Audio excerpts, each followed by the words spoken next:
This is another Poet at War General Report. And here's your General, Joshua David Ling. Good luck. Hello friends, how are we doing? Good to see you all. It's me, back again, Joshua David Ling, with another General's Report. This will be the day after Thanksgiving. I'll be traveling to Alpharetta to see my mom and the rest of my family, and it'll be a good, wonderful time. We have a tradition of having a dish called sour cream chicken. It's just an old school, awesome casserole of a dish, and it's one of our favorite things to do for Thanksgiving. This year we're actually doing it in place of any turkey or ham. I know, sacrilege. But hey, whatever you guys do, you know, I know my wife has a friend who's Haitian, and she's wondering if she's kind of trying to find out if she's doing any frog legs or anything. So delicious. I actually really like frog legs, as weird as that is to some people. But yeah, today we're going to be talking, as the title says, about coffee, tea, and smokes.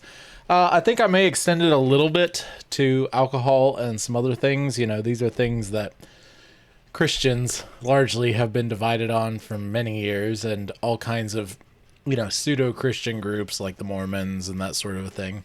And I got my coffee right here.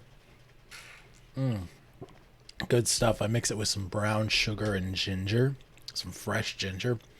It's really good. Good for my stomach, too, I tell you what. But as you can tell, I'm a little bit more on what people would call the liberal end of this, in the traditional form of the word liberal. But I also have different spots where I differ. Let's talk coffee first. I actually don't really like the taste of coffee, as weird as that is. There are good coffees. There is good coffee out there. But it's just not my favorite flavor. I'm not a big, even like dark chocolate person. I like dark chocolate.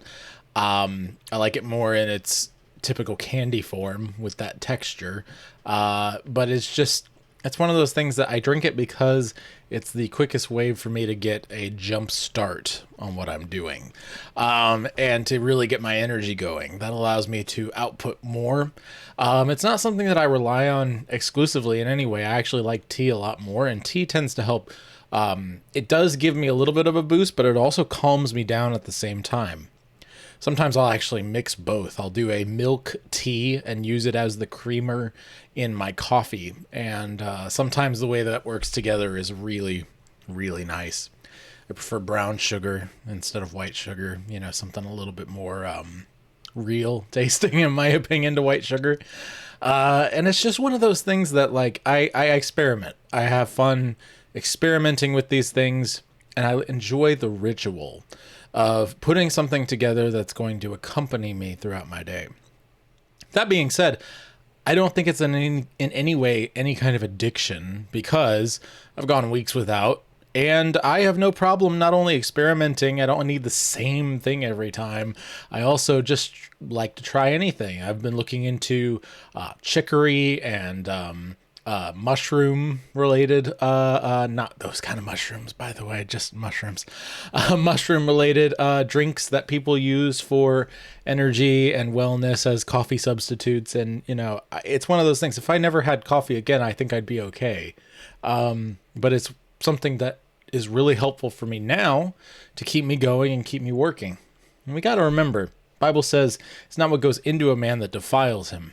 It's what comes out, right? And with that being said, moving on to tea, I think it's a similar thing. Very, very similar thing.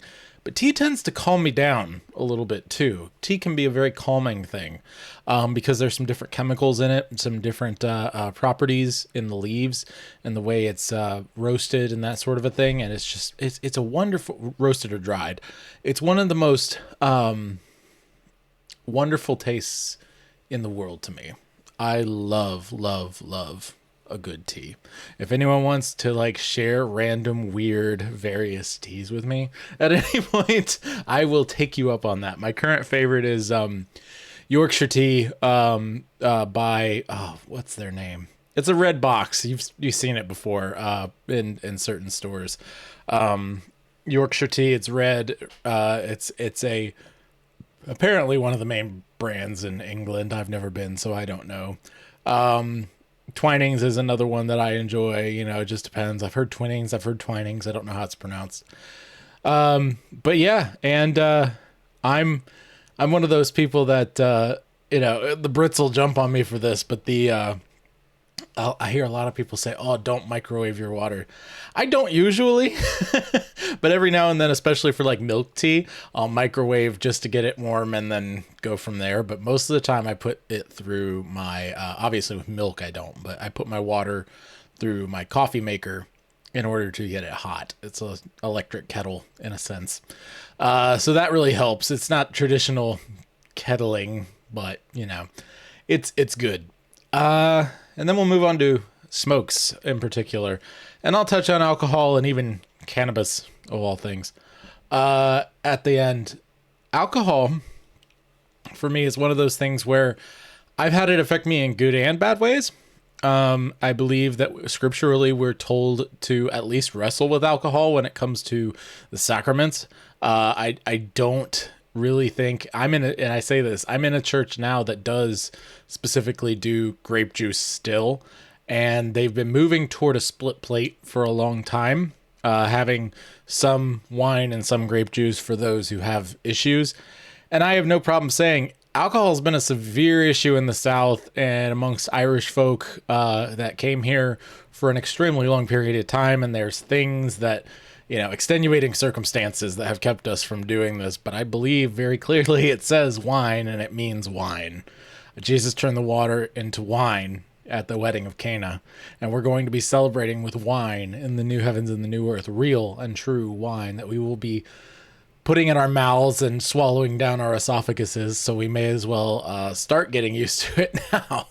I'm a big fan of wine. I like sweet wines. I'm weird. And some people think trash when it comes to that. I like my sweet reds and my muscadines, but I'll drink any kind of wine. Beer, I have to be in the right mood, particularly if I have some delicious meat to go along with it. Liquor tends to be a little harder for me, but I do enjoy whiskey every now and then and a few other things, and I don't ever overdo it. I have never been drunk. I know that for sure. I have had sort of hangover-ish effects, morning after kind of stuff. I've had anxiety brought on by too much caffeine throughout the day and then alcohol at night. And that kind of anxiety is not good. But I'm working with this and working it out, right? And like I said, I've never been intoxicated to where I'm completely out of my mind. I don't drink to buzz. I drink to taste and to enjoy a little bit of nerve calming on occasion. And I think that's a big part due to my father teaching me that very early on, and knowing the story of my grandmother, who unfortunately was alcoholic and had severe issues throughout her whole entire life and passed away very early. I think my dad was a teenager when it happened. And so there's a lot of things there that I'm not unsympathetic to people who have put themselves in a box to keep from sinning. I think that we need to be working toward progressing past that slowly over time. And I think some people just get comfortable in putting up their own artificial sin blockers instead of digging deeper and finding out not just where the lines are, because that's not even what it's about. It's what are your presuppositions that have led you to where you're at now, and what does the Bible actually say about this thing, alcohol, or even all the way up to cannabis. Now, cannabis, it intoxicates immediately. This is something that you can look at science and tell just smoking the weed directly straight, especially nowadays when they've upped the levels of THC and all the other kinds of stuff that is in it, is just pretty much impossible to do without becoming intoxicated to some extent, like really truly intoxicated. It's not like taking a shot of alcohol. It's much more potent than that. That being said, I do think that there are obvious medicinal uses in microdosal sort of situations, or in situations like with alcohol where someone is dying and you're using it as a pain reliever, right? I believe that there are uses for these sorts of drugs and things, especially the natural ones, or your true opiates, not your synthetics, that sort of a thing. But these things that we've found in nature that cause these effects that God put into the flowers, God put into these things. But we don't know what they're for, except that God has said we're not supposed to be intoxicated. So if it's going to intoxicate you in any natural amount, I say don't do it. Right? And so that's kind of where I stand on all this kind of stuff. I know there's legalization here. There, not in Georgia, I don't think, but in random places. And, it's one of these things that I just don't give a whole lot of heed to because it's not affecting me. I'd love to hear more from other people on their thoughts, not just cannabis, but any of these things, alcohol, coffee, smokes. Smokes I barely even touched on, if I did at all, but I will here. Yeah, a lot of people say, yeah, well, it causes damage. Okay, so does sugar. Can't really eat any amount of sugar without it causing slow pancreatal liver related stuff, over time.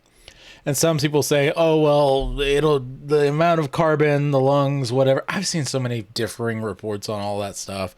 And for me, it's something that has gone on for such a long time, and you get secondhand smoke from just being around campfires too. I like to have a cigar every now and again, and I would love to have a pipe someday. I don't think I would smoke it more than once a week, but I don't think I'd even smoke it once a week. It's something that I have always been careful the amount of times that I have. I've probably had less than a dozen smokes in my life.